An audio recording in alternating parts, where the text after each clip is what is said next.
मैं ये कहना चाह रहा हूँ कि पिछली बार आपने जब बजट सत्र शुरू हुआ था, इतनी भर्तियां कराएंगे, 1.5 लाख कराएंगे, कहाँ है उसका स्पष्ट कोई लेखा कि कितनी भर्तियां आपने कराई, कितनी नहीं। वो जो कुलपति कॉलेज का होता है, उस कुलपति की जो कुल गुरु कर रहे हो, और एक शब्द के लिए आपने 8 करोड़ राजस्थानी का समय बर्बाद करने के लिए पूरा दिन चर्चा कराई एक शब्द के लिए। शिक्षा के क्षेत्र में देखा जाए तो आज 80% से ज़्यादा व्याख्याताओं के पद खाली पड़े हैं। क्या सरकार उद्योगपति की है, या सरकार को वोट सिर्फ उद्योगपति से लेना है, क्या गरीब आम जनता से नहीं लेना? अच्छा, भर्ती निकालेंगे तो कोई स्पष्ट भी होना चाहिए कि 1.5 लाख भर्ती में से इतनी रीट की निकाल रहे हैं, इतनी पटवार की निकाल रहे हैं, इतनी ग्राम सेवक की निकाल रहे हैं, इतनी कृषि पर्यवेक्षक की निकाल रहे हैं, या इतनी चतुर्श्रेणी की निकाल रहे हैं। बनाया जा रहा है। जो पुराने लोग हैं उनको वर्ल्ड सेंचुरी के नाम पर हटाया जा रहा है। ऐसे भी बातें आपने भी उठाई है, राजकुमार जी जब थे वो गए थे तो उन्होंने भी बात उठाई थी।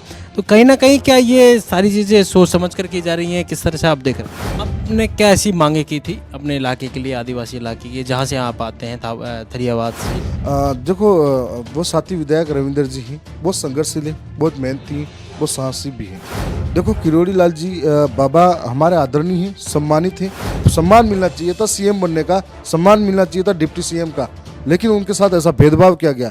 देखिए, राजस्थान विधानसभा का सत्र अनिश्चितकालीन के लिए स्थगित कर दिया गया है और ये लंबा लगभग 1.5 महीने से ज़्यादा ये विधानसभा सत्र इस बार चला है। कई मुद्दों पर लगातार बातचीत हुई।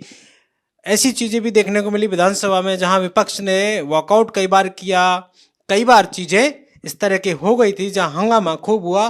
कई चीज़ों पर बात होनी चाहिए थी, वो नहीं हो पाई। लेकिन कुल मिलाकर कह सकते हैं कि ये पूरा बजट सत्र किस तरह से रहा है, उन सब पर चर्चा करने के लिए आज हमारे साथ मौजूद हैं भारतीय आदिवासी पार्टी के विधायक थावरचंद जी, जो धरियावाद से विधायक हैं। उनसे बातचीत करेंगे खुलकर कि आखिरकार इस पूरे बजट सत्र को वे कैसे देखते हैं, उन्हें क्या उम्मीद थी इस पूरे बजट सत्र से, और उन्हें क्या मिला, क्या नहीं मिला, और क्या बातें होनी चाहिए थी, किन बिलों को लाना चाहिए था और क्या होना चाहिए था। उन सब चीज़ों को लेकर हम उनसे खुलकर बातचीत करेंगे। सर, बातचीत करने के लिए मेरी ओर से आपके चैनल को बहुत बहुत धन्यवाद। इस पूरे बजट सत्र को आप कैसे देखते हैं? लंबा वक्त बजट सत्र पर रहा, बजट सत्र पर बातचीत भी की गई, वित्त मंत्री ने दिया कुमारी ने बजट पढ़ा, ग्रीन बजट की बात कही गई, बहुत सारी चीज़ें उन्होंने कही, बिजली को लेकर, सोलर लेकर आएंगे, स्वास्थ्य को लेकर बहुत सारी चीज़ें उन्होंने कही। ये बजट जनता की उम्मीदों पर खरा उतरेगा। आपके दृष्टिकोण से इस बजट को आप कैसे देखते हो, क्योंकि देर बिना ये लंबा सत्र चला? मैं ये कहना चाहूँगा कि जब बजट सत्र शुरू हो रहा था, उससे पहले हमारे अंदर भी एक उत्साह था कि इस बार राजस्थान की विधानसभा, जो 8 करोड़ राजस्थानियों की उम्मीदें होती है, विश्वास होता है, और 8 करोड़ लोगों के अपने पैसों से ये राजस्थान चलता है, तो इस विधानसभा के अंदर ये प्रदेश के नौजवानों के लिए, किसानों के लिए, महिलाओं की सुरक्षाओं से लेकर तमाम चीज़ों पर चर्चा होगी, और तमाम चीज़ों को लेकर सरकार बेहतर प्रयास करेगी। कुछ चीज़ों में लगा कि सरकार जो इस राजस्थान के जो विधानसभा सत्र शुरू हुआ था, पहले दिन बजट पढ़ा तो कहीं ऐसे विधायक भी थे, कांग्रेस के हो या अन्य दलों के, जिनकी विधानसभा का नाम तक बजट के अंदर शामिल नहीं था, और हमारे इलाके को कुछ कुछ दिया। लेकिन हम धरातल पे जो घूमते हैं तो हमें मालूम है कि आवश्यकता जनता की क्या है, और किस हालातों से वहाँ हम लोगों के बीच में रहते हैं, और किस हालातों में लोगों की आवश्यकता है। शिक्षा के क्षेत्र में देखा जाए तो आज 80% से ज़्यादा व्याख्याताओं के पद खाली पड़े हैं, ट्राइबल इलाके के अंदर भी, और राजस्थान की बात अलग है। और उसके बाद में वरिष्ठ अध्यापकों के पद खाली पड़े हैं, और थर्ड ग्रेड शिक्षकों के ट्रांसफर हुए नहीं, कहाँ से कहाँ अभी तक बैठे हैं, कोई लेना देना नहीं है। इस पर गंभीर विचार करना चाहिए था। आप राजस्थान में ट्राइबल इलाके के जो आदिवासी हैं, दलित हैं, ओबीसी माइनॉरिटी के लोगों को या जनरल के लोगों को आगे बढ़ाना चाहते हो, एजुकेशन अच्छी देना चाहोगे तो आगे बढ़ेगा, लेकिन पढ़ाने वाला ही नहीं होगा उस सिस्टम के अंदर तो कैसे आगे बढ़ेगा। दूसरी बात यह थी कि मूलभूत भौतिक सुविधाएं नहीं हैं।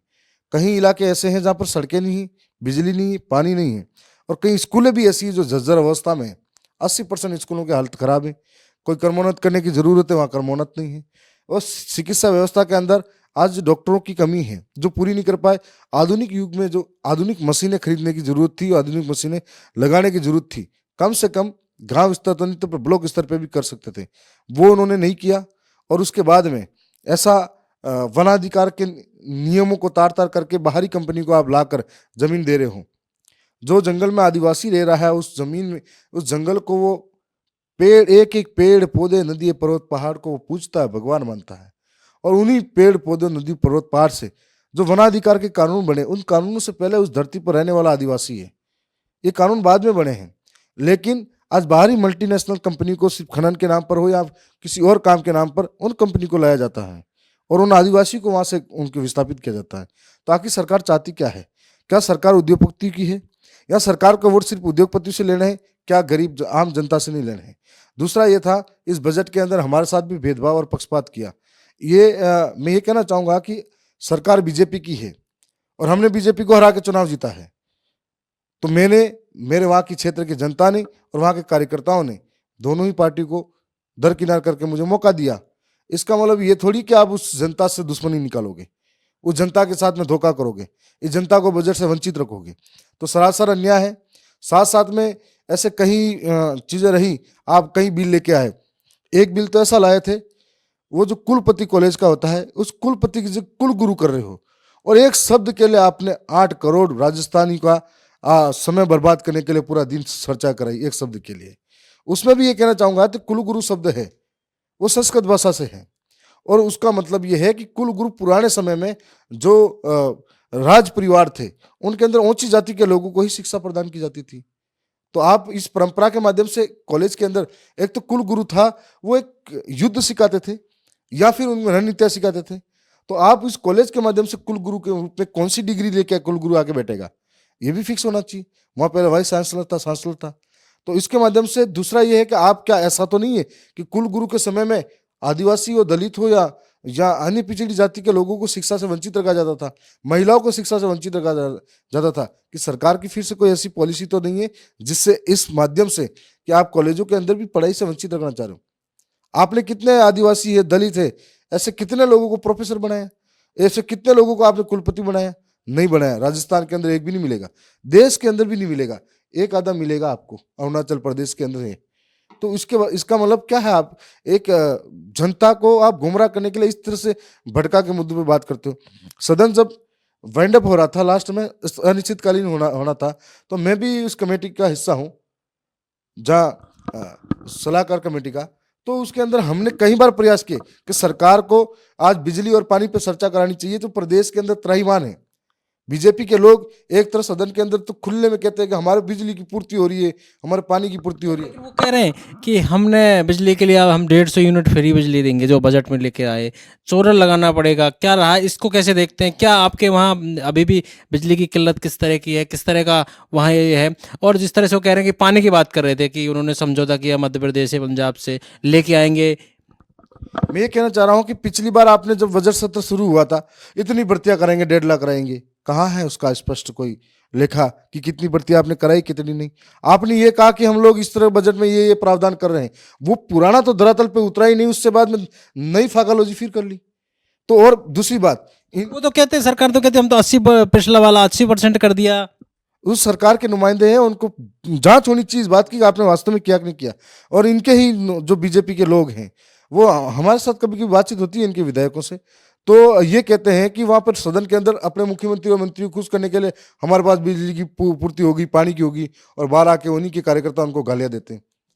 ऐसे तो आके जनता के बीच में जाओ, थोड़े दिन में इन्हीं के गर्मी के टाइम पे 150 यूनिट बिजली का, विधायकों के कपड़े फाड़ेगी जनता। 150 यूनिट बिजली की जो फ्री की बात करेगी, ये सिर्फ जुमला है या फिर सारे जुमले हैं, अभी तक धरातल पे उतरा कहाँ है? आपने घोषणा करी है, इस बार फिर कह दिया आपने भर्ती निकालेंगे।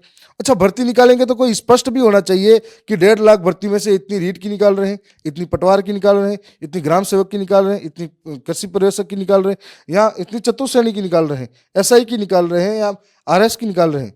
आपने तो 50,000 60,000 में चतुश्रेणी की निकाल के भी जो BA BEd करने वालों का अपमान करने के लिए उस कंपटीशन में ला के धकेल दिया। कल परसों एक और कानून लेके आए थे कोचिंग सेंटर को लेकर। कोचिंग सेंटर को लेकर, तो उस कानून के जरिए ये दिखाना चाह रहे हैं कि जो बड़ी बड़ी कोचिंग हैं उनसे मोटी फीस वसूलेंगे। 50 कमरों के अंदर इतने लोग है कि नहीं, तुम्हारे पास लाइसेंस है कि नहीं, 200 स्टूडेंट होने चाहिए। अब एक कोचिंग सेंटर पे एक व्यक्ति, आपका चेहरा है, आप पढ़ाने वाले एक कोचिंग पे हो, लेकिन आपकी ब्रांचेस हैं जो पूरे राजस्थान के अंदर है।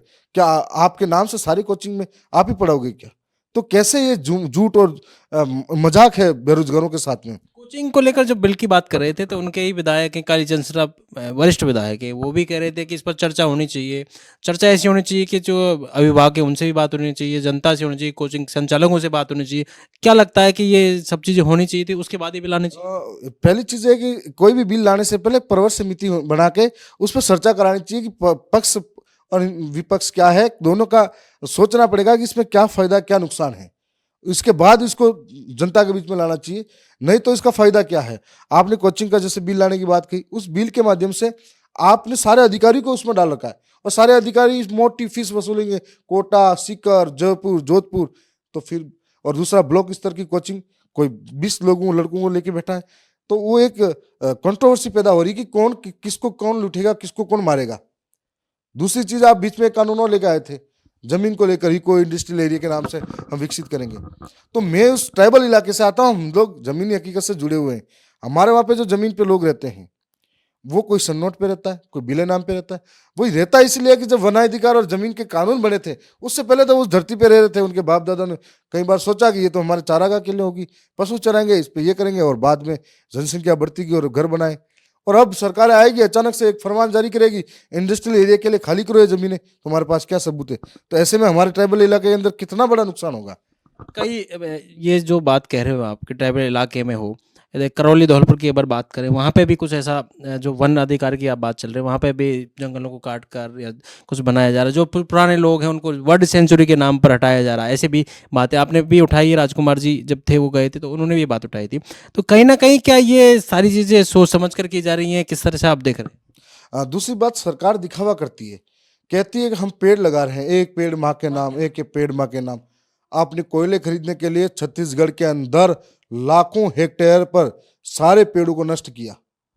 एक पेड़ माँ के नाम, दूसरा पेड़ हसदेव अभ्यारण्य के नाम और राजस्थान के नाम कर दिया। और तीसरी बात, आपने कहीं बार देखा ये पेड़ लगाते हैं, सेल्फी खींचते हैं, फोटो खींचते हैं, किसी ने पानी डाला क्या पीछे? पेड़ जिंदा है कि नहीं? और दूसरी बात, आप इंडस्ट्रियल खोलने के लिए आप लोग हमारे इलाके में खनन के लिए फैक्ट्री को, माइनिंग को, इनको जमीन अलॉट करो, तो वहां हजारों पेड़ काट रहे हो, वो कौन दिखाएगा? तो ये सिर्फ दिखावा है, जो फिर फोटो खिंचाना, लोगों को दिखाना, और ये काम है इनका। अभी तक कोई ऐसा ठोस काम नहीं है इनके साथ साथ।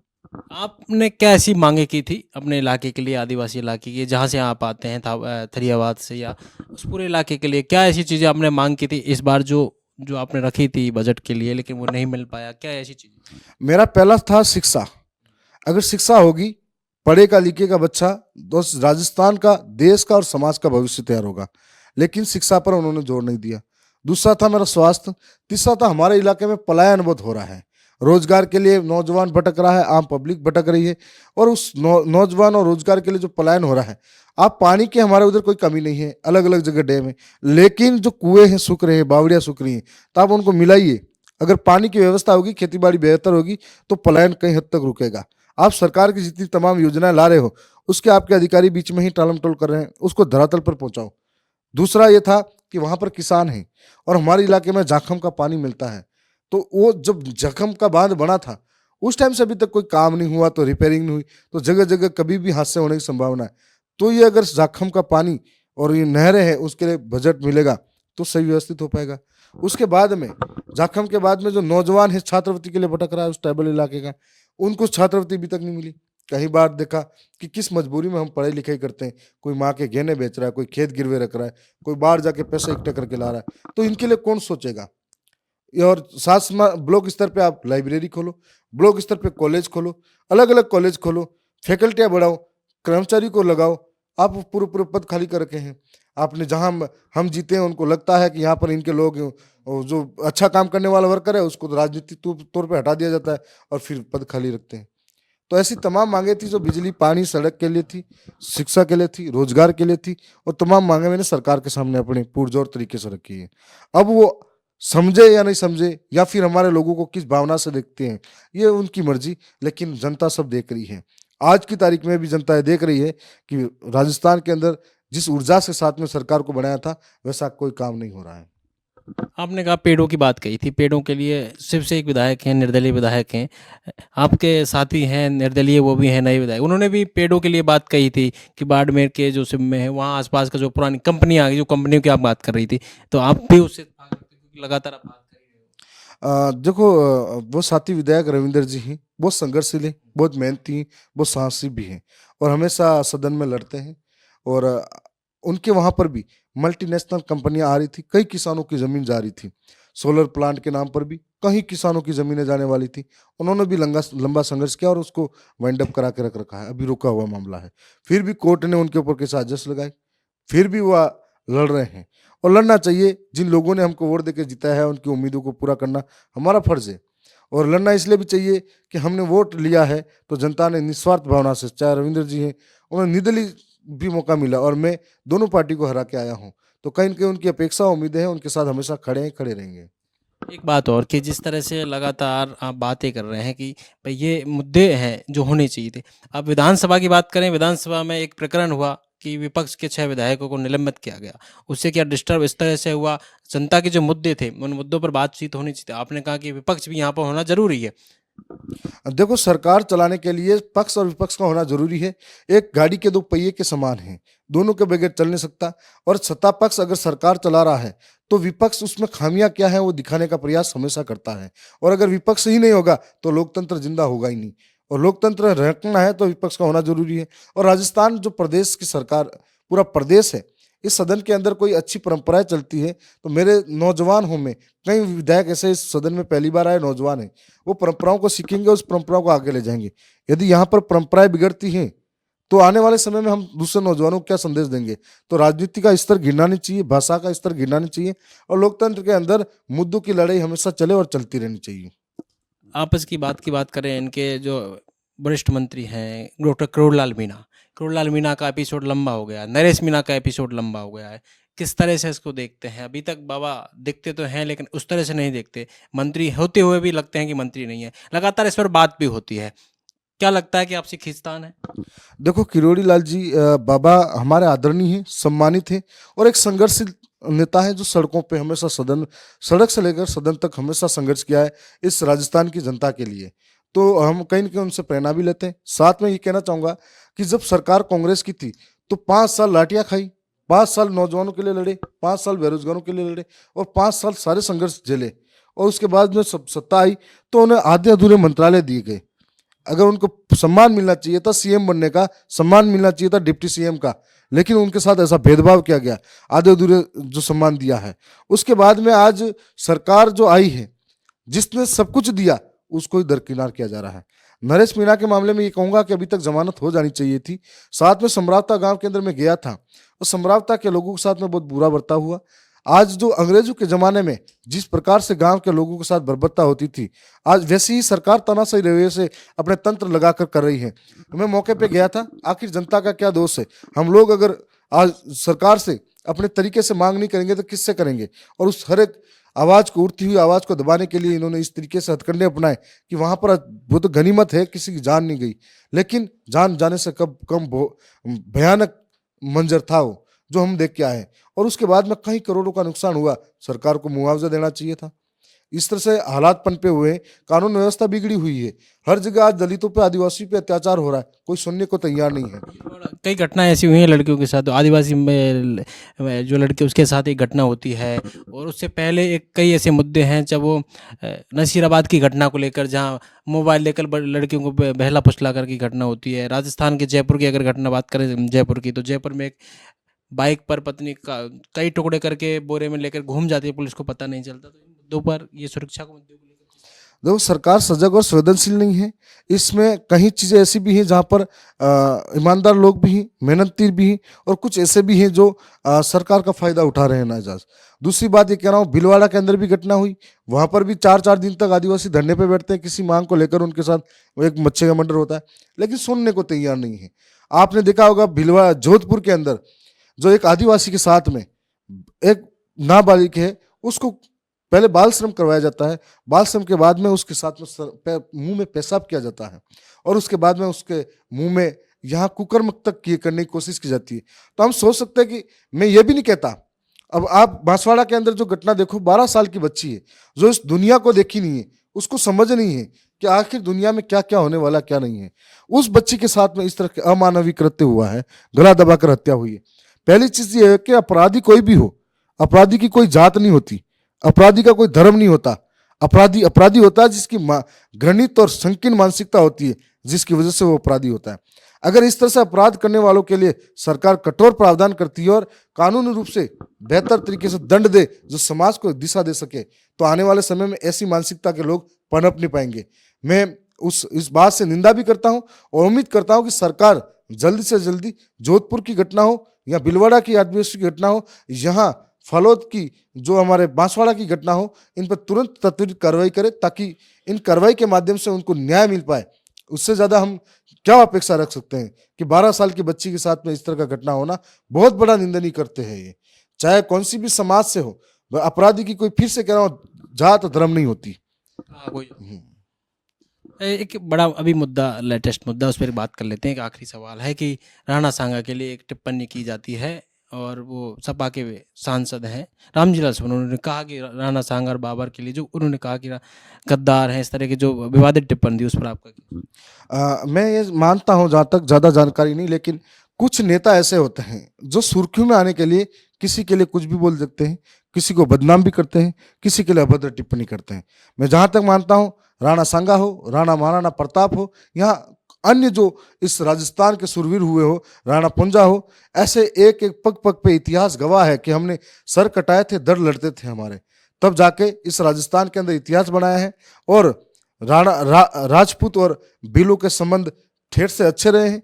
राजपूत भीलों ने साथ में लड़ी हुई है और इस शौर्य प्रक्रम की गाथा साथ में रही है। तो मैं ये मानता हूं कि उस सांसद को माफी मांगनी चाहिए कि आपको हक नहीं है किसी के इतिहास को छेड़छाड़ करने की, चाहे इतिहास हमारा हो, चाहे इतिहास राजपूतों का हो। तो ऐसे ही आप जनता के मुद्दों पर लड़ते रहेंगे? जी, हमेशा। और मैं सड़क से निकला हूँ, सदन तक लड़ी है, सड़कों पर लड़ने की जरूरत पड़ेगी, हर जगह लड़ेंगे। तो ये थे हमारे साथ दरियाबाद से विधायक थावरचंद जी, जिनसे खास बातचीत की हमने, तमाम मुद्दों पर बातचीत की। जो वजह शर्त जिस तरह से 1.5 महीने लगातार जो चला है, उस पर बातचीत की कि किन मुद्दों पर बातचीत होनी चाहिए थी। ऐसे बिलों पर बातचीत की जो बिल आने चाहिए थे, कुलपति को लेकर जो बिल लेके आए वो, चाहे कोचिंग संस्थानों को लेकर जो बिल ले आए हो, सुरक्षा को लेकर बात की कि किस तरह से घटनाएं लगातार राजस्थान में हो रही हैं, सरकार क्यों नहीं रोक पा रही। साथ ही साथ राणा सांगा के मुद्दे को लेकर उन्होंने कहा कि सपा के विधायक को माफी मांगनी चाहिए और राजपूत और भीलों का लगातार ठेठ से बहुत लंबे टाइम से उनका इतिहास रहा है, लगातार साथ रहे हैं। ऐसे में इतिहास के वीरों से कहीं ना कहीं उनके ऊपर टिप्पणी नहीं करनी चाहिए। अब वो जनता के मुद्दों पर लगातार ऐसे ही लड़ते रहेंगे। लगातार वो युवा विधायक हैं, ऐसे में चाहे वो रविंद्र सिंह भाटी हो, चाहे वो हो, और वो हमेशा इसी तरह से जनता के मुद्दों पर अपनी बात रखेंगे। पॉलिटिकल पंचायत के लिए जयपुर से दशरथ सिंह।